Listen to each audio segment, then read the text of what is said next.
Hello everyone, আসসালামু আলাইকুম। কেমন আছেন সবাই? আশা করছি যে যেখানে আছেন অনেক ভালো আছেন। আমরা আলহামদুলিল্লাহ ভালো আছি।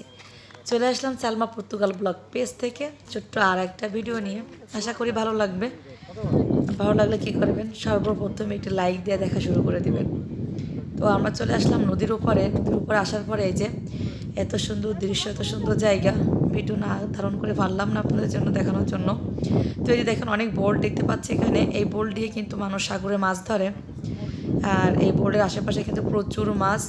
তো ওইভাবে আসলে যখন আমরা ভিডিও করি পানির ভিতরে মাছগুলো দেখা যাচ্ছিল না, কিন্তু এখানে আসলে সাগরের যে মাছগুলো আমরা বেশিরভাগ টাইমে খাই আর কি, তো সেই মাছগুলো কিন্তু এই সাগরেই পাওয়া যায়। আর এই ছোটো ছোটো বোট দিয়ে পর্তুগিজরা বা বিভিন্ন মানুষ এখানে মাছ ধরে। আর মাছ ধরার জন্য তো অবশ্যই পারমিশন লাগবে সরকারের, পারমিশন ছাড়া তো আপনি মাছ ধরতে পারবেন না। তো যারা এখানে মাছ ধরে সবার অবশ্যই পারমিশন আছে। আশেপাশে এই দৃশ্যগুলো দেখতে পাচ্ছেন, খুবই সুন্দর যেহেতু সাগর পাড়। আর তার আশেপাশে খুব সুন্দর করে যে ডলফিন তৈরি করে রাখছে পরিবেশটা আরও সুন্দরময় করার জন্য। তো আমার মেয়েরা তো আসতে পেরে খুবই খুশি। এখানে চারপাশের দৃশ্য এবং এই যে মাছ ধরতেছে, একটু ছবি তুলতেছে। আর আমার সামনে দেখতে পাচ্ছেন প্রচুর পরিমাণে খেজুর গাছ। তো বিদেশের বাড়িতে একটা জিনিসই বেশি দেখছি, সেটা হলো তাল গাছ আর খেজুর গাছ। এখানেও তার ব্যতিক্রম না, এখানে প্রচুর পরিমাণে খেজুর গাছ দেখতে পেলাম, তাল গাছ দেখতে পেলাম। ভালোই লাগে আসলে এই ধরনের গাছ। আমাদের বাংলাদেশি গাছগুলো যদি বিদেশের মাটিতে দেখি, কার না ভালো লাগে, তাই না? এই যে মেয়েরা দাঁড়িয়ে আছে ছবি তোলার জন্য, ভিডিও করতেছে। ওদের চারপাশের দৃশ্যগুলো একটু দেখানোর জন্য চেষ্টা করি আপনাদের মাঝে। এখানে এখন তো সামার পড়ে গেছে, মানুষজন আসলে কম বেশি একটু বাইরে ঘোরাঘুরি করে, কফি বারে বসে বসে আড্ডা দেবে, সাগর পাড়ে একটু ঘুরবে, গোসল করবে, নাতিপুতা নিয়ে একটু বাড়ি ঘুরতে বের হবে। এটাই স্বাভাবিক। স্কুল বন্ধ হয়ে যাবে আর কিছুদিন পরে, তখন তো আসলে অনেক দিন ছুটি পাবে, যার যার ইচ্ছে মতন সবাই মনের আনন্দে ঘুরে বেড়াবে।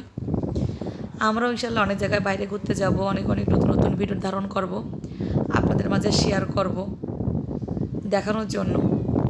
আসলে এক এক কান্ট্রির দৃশ্য এক এক রকম, সব জায়গার দৃশ্য একই রকম হবে না, এটাই স্বাভাবিক।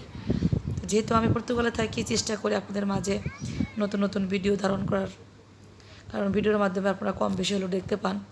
অন্য অন্য কান্ট্রি যেসব ভাইয়াপুরা থাকে ব্লগ করে, তাদের মাধ্যমে আমরা অনেক কিছু দেখে থাকি।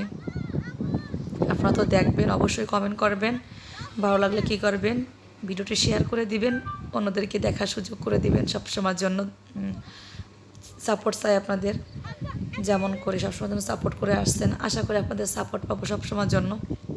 আপনাদের জন্য কিন্তু অনেক অনেক দোয়াও করি।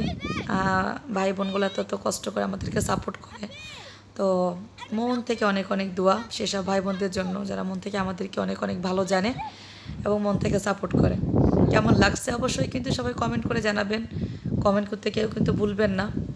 তো সবাই ভালো থাকবেন, সুস্থ থাকবেন, আমাদের জন্য কি করবেন, দোয়া করবেন। আপনাদের জন্য বললাম, সব সময়ের জন্য দোয়া থাকবে ইনশাআল্লাহ। নতুন ভিডিও নিয়ে আসা পর্যন্ত ভালো থাকেন, সুস্থ থাকেন। আল্লাহ হাফেজ, আসসালামু আলাইকুম সবাইকে।